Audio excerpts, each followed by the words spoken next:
Hello, and welcome to the Reproductive Care Conversations. I'm Dr. Yasmin Usmani, fertility specialist and medical director at the Reproductive Care Center in Mississauga, Ontario. And I'm Ola Davis, and I'm the laboratory director here at the Reproductive Care Center. And we're very excited to have you join us for our very first episode. Absolutely. This podcast was created to take you beyond the clinic into the evolving world of fertility care. We'll explore the science, the stories, and the people shaping the future of reproductive medicine. Yes, we'll be diving into everything from breakthrough research and lab innovations to donor programs, grant opportunities, and how we can make fertility care more accessible for all. Our goal is to have open, informed conversations with experts, advocates, and innovators from across the field. So a little bit about us. I completed my medical training at the Royal College of Surgeons in Ireland, and then my subspecialty training in OB-GYN back in Canada out west, and then in gynecologic reproductive endocrinology and fertility at Western. I'm passionate about ethical, inclusive, and patient-centered fertility care, and I love exploring the complex questions that come with reproductive medicine today. And I'm a reproductive scientist with a PhD from the University of Guelph. As laboratory director at RCC, I oversee the IVF lab here, and I'm deeply passionate about embryology, andrology, and the science that helps families achieve their dreams. And you do a really good job. Each episode of the Reproductive Care Conversations will bring you thoughtful discussions that bridge science, ethics, and empathy, highlighting both the breakthroughs and the human stories behind fertility care. So, whether you're a patient, a healthcare professional, or someone that's curious about the field, we're glad you're here, and we hope you'll find these conversations informative and inspiring. Make sure to subscribe so you don't miss an episode, and if you enjoy what you hear today, we'd love if you shared it with someone who might be in need of it or might benefit from it. All right, let's get started. Welcome to the Reproductive Care Conversations, where we bring together voices from across fertility and reproductive health landscape to share stories, expertise, and hope. I'm Yasmin Usmani, and I'm very happy to be with you. I'm Ola Davis, and we're kicking off our very first episode with an incredibly inspiring guest, Dr. Chloe Roumain. Dr. Roumain is a reproductive endocrinology and infertility specialist, co-founder of Tripod Fertility in Toronto, and co-founder of the Fertility Friends Foundation, which is a nonprofit organization dedicated to making fertility care more accessible for those who need it most. Today we'll be talking about her journey in medicine, how Fertility Friends Foundation came to be, and the incredible 25 Hours to Build Dreams initiative that's helping families have more access to care. Thank you so much for being willing to join us today, Dr. Roumain. To start, would you be willing to tell us a little bit about your background and what drew you to reproductive medicine? Hi to you both. Thank you so much for inviting me and for letting me participate in this, in your podcast and in all these great conversations that you'll be having. So I came, originally I'm from Haiti. I grew up there and actually moved to Canada for medical school. So I studied in Montreal. I went to McGill and then to University of Montreal. I was drawn pretty early in my medical studies to women's health. I just love the population that we serve, and I love the continuity of care, being able to see patients from young age to more mature, menopausal and later, and everything in between. But then during my residency, we get to rotate through different subspecialties, and when I had the REI rotation, fertility, I just immediately fell in love with the field. I love the very, the constantly evolving, the fact that there's always new technology, new research coming out. It's a field that's constantly coming up with new ways to help people build their families. So that's very exciting, very stimulating. The patient population is great to work with. You have a lot of you get to be part of something, very often something very happy and something life-changing in building families with people. So that I love being able to be a part of that in my work day. For sure, it's not always happy, but you get to accompany people through something that is so important in a lot of people's lives if your wish is to have a child and build a family. So that's sort of what drove me to OBGYN and then to fertility, being a fertility specialist. It's wonderful. Yeah, I think we are part of something special and we help a very special and unique population. I think all the different elements that have to come get together to build a success are quite unique, and it is truly like a work family, everybody working towards a common goal for each and every patient. So I absolutely feel similarly. And you have ethical aspects and medical and ultrasound. I mean, there's so many different you know challenges for you to think about and the puzzle pieces to put together. And it's just very stimulating. I thought I would never get bored in my field. Exactly, and then we hand the baton off to, our lab colleagues, and I always say to Dr. Davis, this is where the magic happens, and the lab is such an important part of this whole process. So definitely those lab staff are one in a million. We couldn't do our jobs without them. Well, thank you so much. No, it is. It's such a, in a way, it's kind of like a niche field, but at the same time, it's so multifaceted, and there are so many different dimensions, and the patient population can be so vast, and you feel like you're making a difference, and it could be such a rewarding career. And so thank you to both of you for what you do. And speaking of something else you do that's really, exciting and also important, we also wanted to touch on the Fertility Friends Foundation, which you co-founded as well, Dr. Roumain. Can you start by telling us what inspired you to create the foundation and a little bit of a background about the work that's done in this organization? So we actually started the foundation about 3 years ago. Myself, my husband, who is also a fertility specialist, and Dr. Frederic Zidekiu, who we worked together at and founded a tripod together, so our clinic, and also Isabelle Lefebvre-Vary, who is our executive director at the foundation. So basically, the idea came out of the obvious need. To be completely honest, when we trained, my husband and I, we were in Quebec originally, so at in Montreal, and at the time there was coverage. The Quebec program to support fertility patients was very vast and very generous, and patients could access up to 3 IVF cycles. And so while we were training, we were not too exposed to the financial limiting factor for patients because the program was very generous. And then eventually, when we moved to Ontario, to Toronto, the program had started here, and it was as it is now. So 1 cycle funded for patients, female patients, OHIP carriers who were under 43, which is already great that this is available here. But as we all know, working in the field, a lot of the families that we see, they do need more than 1 cycle. And so it is often not enough. So we were faced just most days with the financial conversation being one of the main barriers of access to treatments.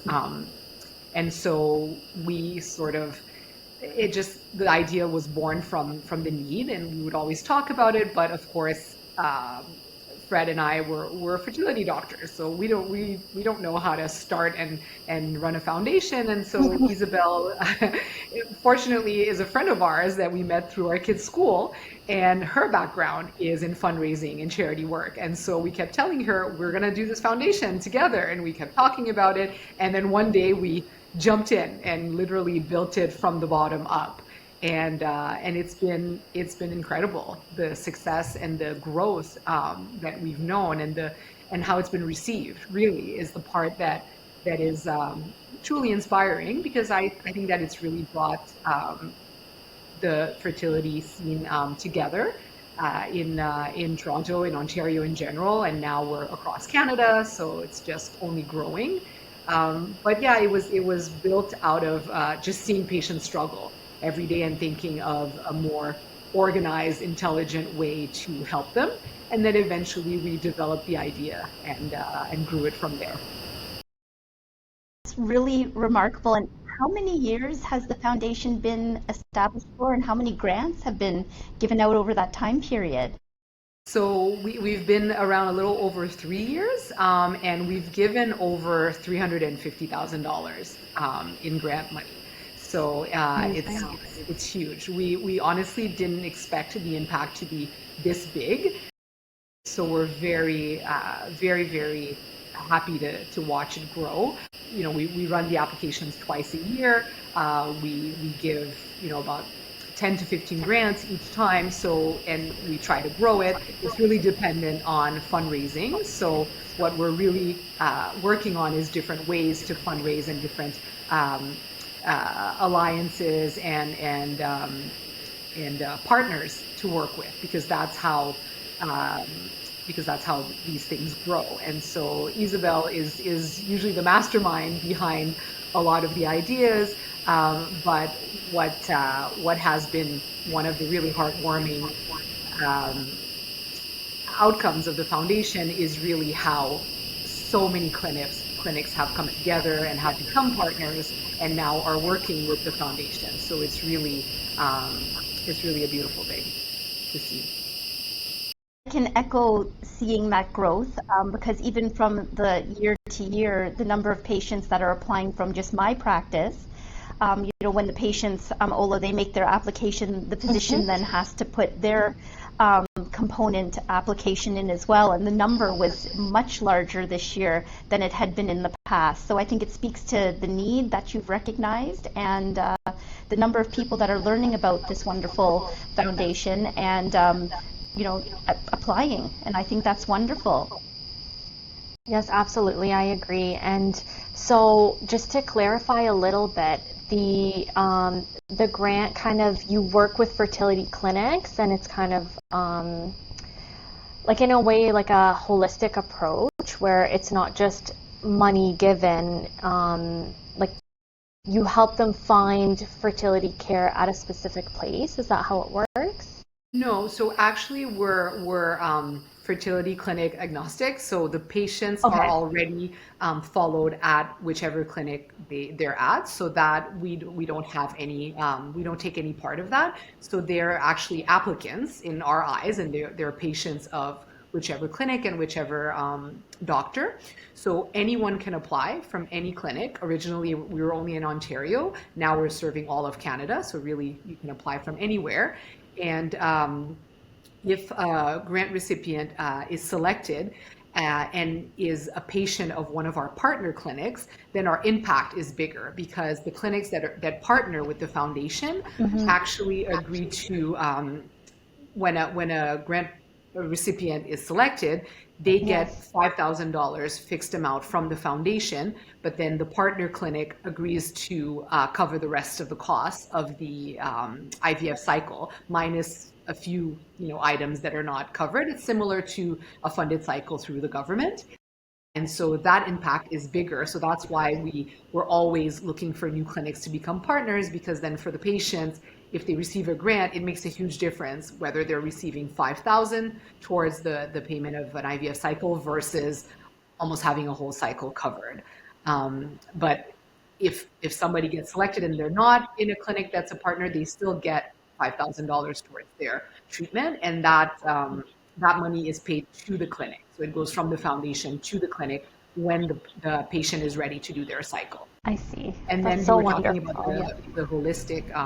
Sorry, I interrupted you. And we also have a support program for the grant recipients where we offer resources from different allied healthcare professionals like Mm, acupuncture, nutrition, genetics, anything, psychologists, anything that patients may need throughout their journey, we have a pool of specialists that that they can tap into and have sessions with, or they can have group sessions, or they have access to a whole host of resources through the Yeah, foundation absolutely. for all these aspects of their care. And I also know that there are special kind of grants within the foundation that people can apply specifically for.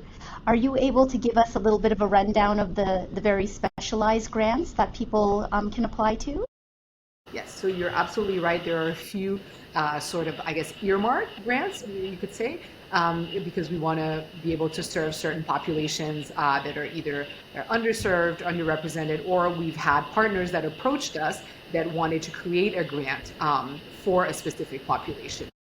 We have a Indigenous grant that's geared towards Indigenous people. It's called the Lucia of Anishinaabe grant. So the applicants have to be from an Indigenous group. And that's the only requirement, aside from the usual, going through a fertility treatment that requires IVF. So that's one of our grants. We have the Shannon Corbett grant, which is geared towards the LGBTQ community. So, and I'm sure we'll get to talk a little bit more about this one and in more detail. We also have the Not My Tummy grant, which is geared towards people who need to use a gestational carrier to complete their family. Yeah, those are the special grants that we have. I hope I'm not forgetting anybody. Oh, that's so great. And wonderful. Yeah. as many people may know, the Dr. Shannon Corbett Memorial Grant is very near and dear to our heart. We lost our colleague a couple years ago, very unexpectedly. And I think it's a nice way to try to keep all the good work she had done when she was at RCC going. And definitely, we do our best to try to keep the grant going. And there's a fundraising initiative that's coming up later this month that we're going to strive to help shore up the funds for her grant this year. And that's the 25 Hours to Build Dreams initiative. Yes. So can you tell us a little bit about that? Yes. So actually, we've been doing this fundraiser. This will be the third year. We've changed it a little bit, but it's essentially the same idea. So it's an online fundraiser, and it lasts. You spend 25 hours. Basically, it's called 25 Hours to Build Dreams, and basically during those 25 hours. We encourage people to donate, and every dollar donated is matched during those 25 hours by by some partners that have agreed to match the donation. So our goal is to raise 45,000. So our hope is we only have to raise half of that, and that it'll be doubled because every dollar is matched during those 25 hours. Now the way it works is this year we've made it possible for people to build teams so that it's a little bit easier, and it's sort of fun. You can share your link and have your team, and encourage people to donate to your team. You can sort of compete and see who raises the most. Obviously, donations can happen outside of those 25 hours, but really this is where the impact is the biggest, because that's when we have our matching donors. So it's from the 13th to the 14th of November. And people don't have to create a team. You can choose a team and just donate through them. Every dollar counts. All the money goes towards the grants. And yeah, it's done great in the past. It's sort of an easy one because everyone can. You don't have to go to a run or an event. It's just online, and it's kind of fun. It's a bit competitive, and hopefully we reach our goal this year or even surpass it. That would be amazing. So as a clinic, We're gearing up to do our... What's that? Oh, that's wonderful. We're gearing up to do our part, so we'll do our best here on our end too. Thank you so much. Thank you for that. And for anyone that wants to support or participate that's listening, should they go start at your website and then the instructions are there, or do you want to guide them through, starting? Yes, so you either through our website or any of our social media. On Instagram, we've really been posting a whole lot, well, on all our social media, but we've been posting a lot about the event because it's only a few days away. So the links are always on every post. But basically, you can also go through the website, and there's a page dedicated to the fundraiser.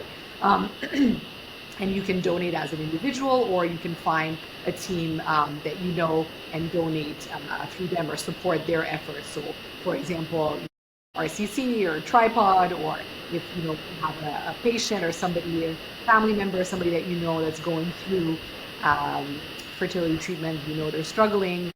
You can, if maybe they've made a team, or any sort of way. As long as you go through either the page on the website or through social media, you'll find the link to get to our page. That sounds very user-friendly and approachable.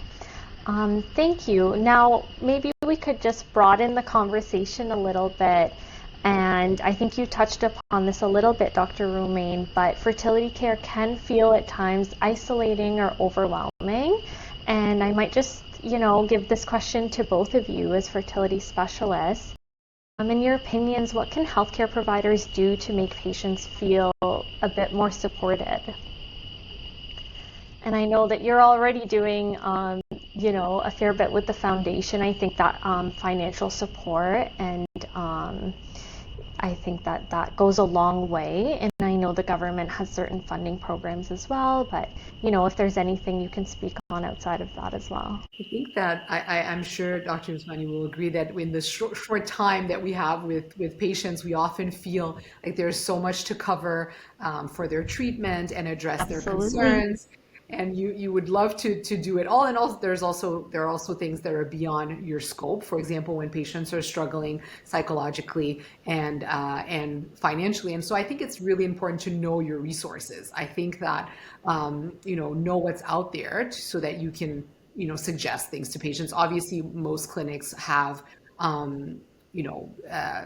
therapists and counselors that they can refer patients to, support groups. Those are usually colleagues that we know about, that we can recommend. In terms of finances, we've been talking about the foundation. There are resources out there. The government has just expanded the funding, so fortunately we'll be able to help more families who are eligible to use the Ontario program. I think it's really tapping into, there's so many resources out there, and just being aware and being able to spread the word about what's out there. And I agree. I think one of the other kind of limiting factors, it's just the number of REIs that are graduated each year in Canada. We're such a limited resource, and there are so many patients.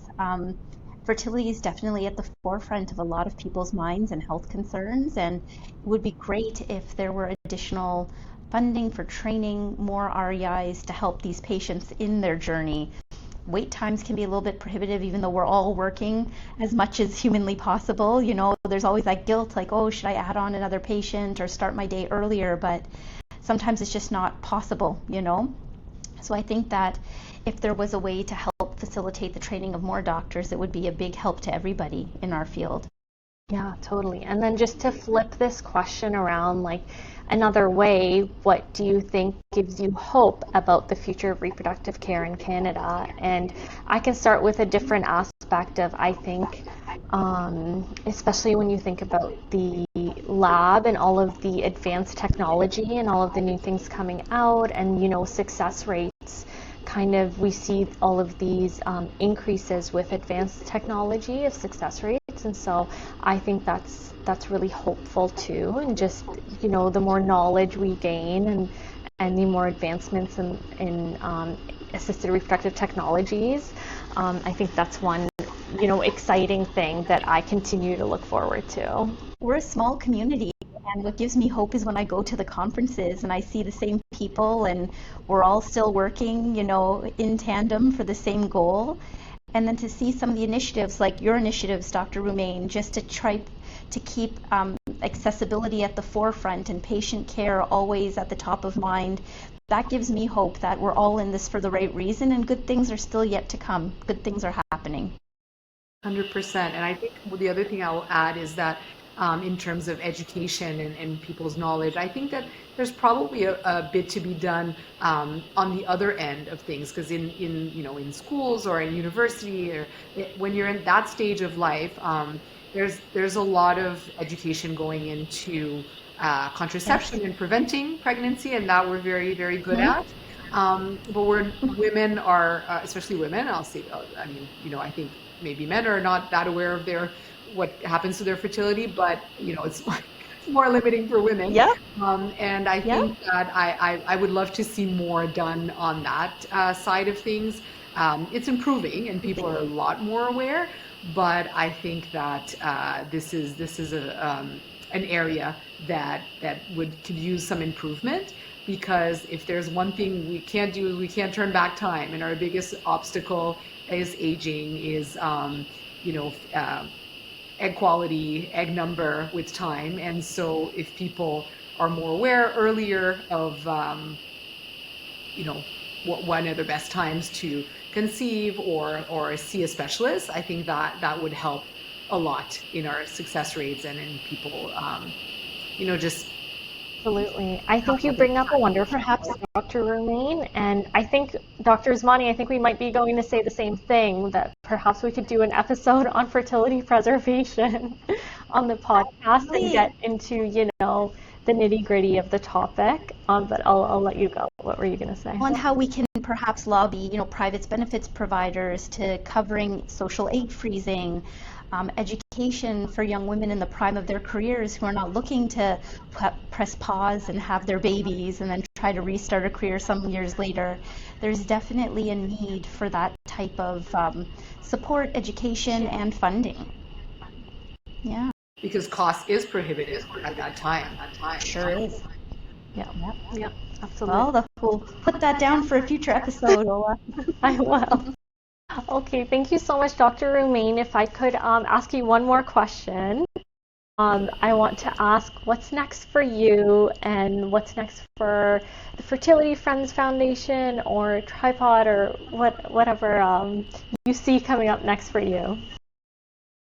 Well, for the foundation, I think it's always the same thing, because we're completely, fundraising driven. So we're always looking for new opportunities, new partnerships, new ways to reach more people, both on the applicant side, which I don't think we'll have much problems with, because the demand is there and we get more applications each cycle. As Dr. Usmani was saying before, she's filling out more medical evaluations at every round, and so are we at Tripod, and a lot of the doctors are saying that. But I think just getting more people on board, and it's a hot topic, and people want to help and support the cause. So it's a question of growing the relationships and communicating our work so that more people support it, because you're a few degrees of separation away from somebody struggling with infertility, and it's just so common, obviously. So it's not because we're in it that we feel that way. It really is,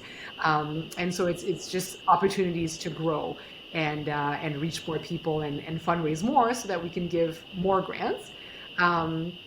In terms of personally at our clinic at Tripod, we're just very happy to be able to participate in the funding and have that opportunity for our patients, because we're one of the newer clinics. So we were not we weren't able to offer this service before. So now we're really excited about that. So that's the kind of the latest news for us. And we're a small clinic. We're small by design, but for sure we're always trying to find the niches and the ways to support patients and to provide the most inclusive supporting. I think everybody's trying to do that, and we're just continuing trucking away and working and hoping to be around a long time and to help people. Well, we think the world of you, Dr. Roumain, and even the support you've given to RCC patients that have proven to be challenging cases. Like, we think the world of you, and we appreciate you more than you know. Oh, thank you. Well, same. And I always love to, collaborate with colleagues and work on those tough cases and just scratch all our heads and find some answers because really sometimes it's not easy on your own. You need some That's help right. from friends. Two heads, four heads are better than one. We just all work together for the same goal. Yep. 100%. And I'm always happy to do it. Well, thank you so much for joining us, and thank you to anyone who's listening. And we'll hopefully see you on the next episode of Reproductive Care Conversations. I hope you all have a great night, and thank you again, Dr. Roumain, for everything that you do and for joining us. Thank you. Thank you so much.